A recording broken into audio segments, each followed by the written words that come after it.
বেশি গুণ। কেন দেখেছেন এরোপ্লেন সব জায়গাতে চলে, উড়ে উড়ে না? তা আমরা যদি বলি পিন্ড্রাইতে এরোপ্লেন নামবে কি? নামবে না।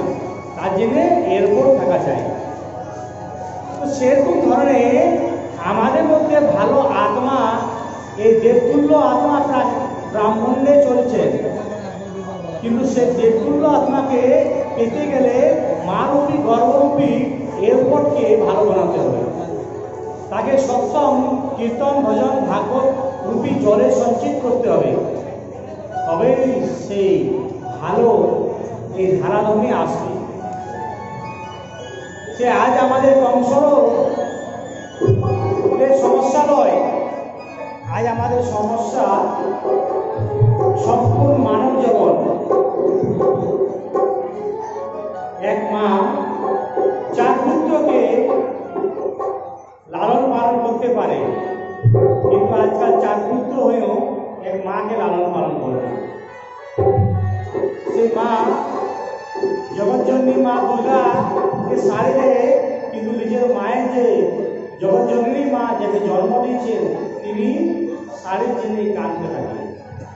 তো আজ আমাদের সমাজে এই বেবিচারের কারণ আমাদের আধ্যাত্মিক নলেজ থেকে বার হল। আজ আমরা ইংলিশ মিডিয়াম এডুকেশনকে মান দিচ্ছি। আমরা চাইছি যে আমাদের ছেলে যদি 4টে লাইন ইংলিশ বলে দিলে আমরা জানি ইংলিশ শিখছি, কথাই কিছু হলো কিংবা আমার ছেলে তো ইংলিশ বলছি। They have the perfect knowledge, but English is a not a knowledge. English is only for one is a language. They have to talk in English, they have to understand English, but that is not into their morality and that is their belief. ইংলিশে আমাদের মধ্যে একটা ভাষা, যেমন বাংলা ভাষা, হিন্দি ভাষা, কিন্তু English আমাদের মধ্যে মানবতা নাই। আমরা মানব যদি জানা যায় আমাদের সৎসং শ্রবণ করতে হবে, কীর্তন শ্রবণ করতে হবে, তবেই আমাদের জীবনরূপী মানবতাকে মানব পাবে। সেই মায়ের বর্ণন করতে গেলে মা তিনি কতই কিছু করানো চাইছে, মা মায়ের থাকে।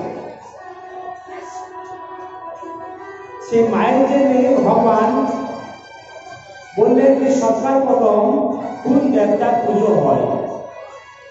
তো সব দেবতাকে বললেন আপনারা এই ব্রাহ্মণ থেকে চক্কর নয় আসুন, যে জলদি আসতে পারবে তারই পূজা প্রথম।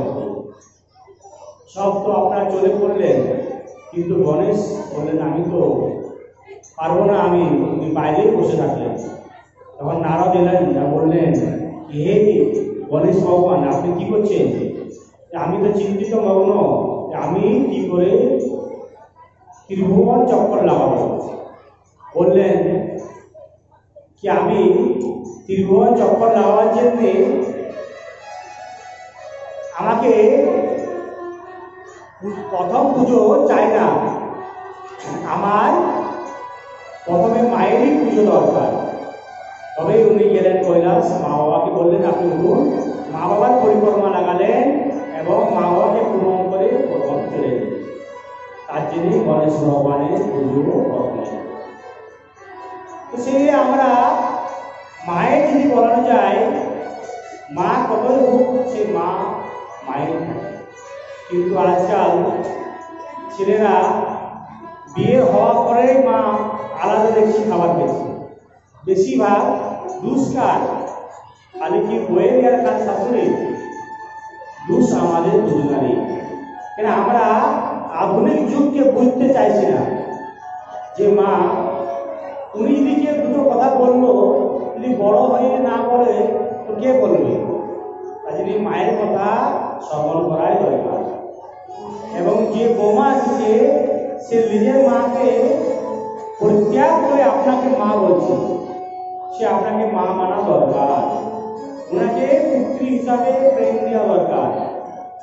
এবং উনি আপনার গা ছেড়ে আপনার গায়ে এসছে, যে আপনার গাটাকেই গা বলছে, সেই ওনাকে আপনাকে মানা দরকার। ওনার পরিবারকে আপনার পরিবার মানছে এবং তো ওনার আধ্যাত্মিক দৃষ্টি দিয়ে উনি আপনার গোত্র পরিত্যাগ করে আপনার গোত্রকে মানছে। আর কি যখন উনি বাড়িতে কেউ মারা যায় তখন সাত করতে ওনাকে 13 দিন পালে, আপনার নিজের বিটিও পারবে না।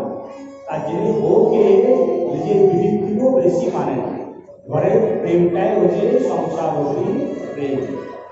সেই কংসকে বেবিচার বাড়তে গেলেন। কংস বললেন আমি আমার বোনের বিয়ে আমি নিজের হিসাবেই করব। কংস দেবকী বিবাহ ওনার দোষ বসুদেবের সাথে সম্পন্ন করলেন। বসুদেবকে বললেন কি চলো তোমার সাথে আমার বোনের বিবাহ সম্পন্ন করেছি। যখন বিবাহ হয়েছে তখন বললেন কি চলো তোমাকে আমাকে আমি আরুর মেয়ে আপনার বাড়ি ছেড়ে নিয়ে আসি। দেবকী বললেন কি তোমাকে ছাড়বার দরকার নেই দাদা, আরো বসে বাকি কাউকে বললে সে ছেড়ে দিতে পারে। না না তোমাকে আমি বোনের থেকেও বেশি ভালোবাসি, আমি তোমাকে ছেড়ে দেব। তো বলে ঠিক আছে চলো। যখন কংস গেল তখন চারদিকে অন্ধকার, কালো মেঘ ছেয়ে এসেছে। से मेघ को चीरते हुए एक आवाज थी, हे मूर्खंस तुमसे ले जा रहा है इसका गर्भ से जन्म लेने वाला आत्मा संतान तेरा काम है। সেটা শুনে বলছেন দেবকী প্রেম তো সে প্রেম খতম। কারণ কি আমাদের বাংলোর কাকে যদি আমাদের রথের হাত ভগবান অর্জুন কৃষ্ণকে দিলেন, কৃষ্ণকে রথ দিলেন তোমার বিজয় করো, এবং কংসকে দেবকী হাত দিলে তো কংস কি করলেন অত্যাচারে কারাগারে বাস। তখন এই প্রেম তো চেঞ্জ হয়ে বললেন कि माया के तलवार बार बोलले ना बोले अब न रहेगी बांस 9 बजेगी बांसुरी।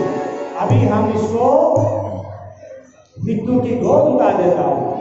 जैसे ही तलवार निकाला और उसको मारना चाहा, उसी समय वसुदेव ने उसको पकड़ा। बोले हे कंस, मैं आज तक जीवन में एक भी झूठ नहीं बोला हूँ। तुम्हें यदि देवकी का संतान से दिखता है देवकी से नहीं तो मैं तुम्हें वचन देता हूँ देवकी का प्रत्येक संतान तुम्हें मैं दे देता। से वचन सुने कंस बोलले ठीक আছে তোমাকে কারাগারে বাস করতে হবে।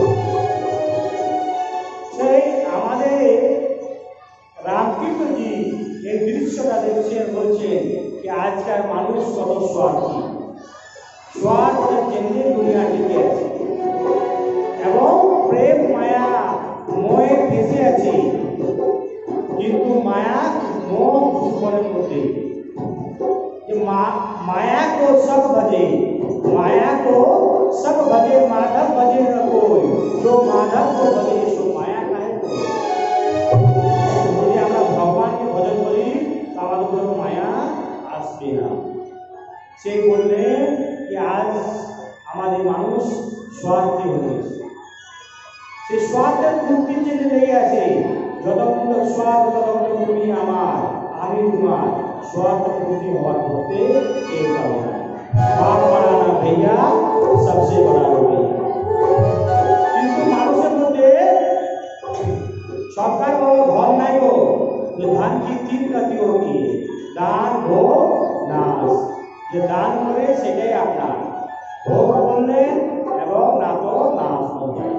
মানুষকে দান করা দরকার, ছোট ছোট ছেলের হাতে দান করানো দরকার সৎকর্মে। যে দান করে তার জীবন ধন্য হয়, সেটাই আপনার ধন। তার জন্য কংস এবং দেবকী কারাগারে বন্দী হয়ে। আসুন একটা ভজন স্মরণ করি।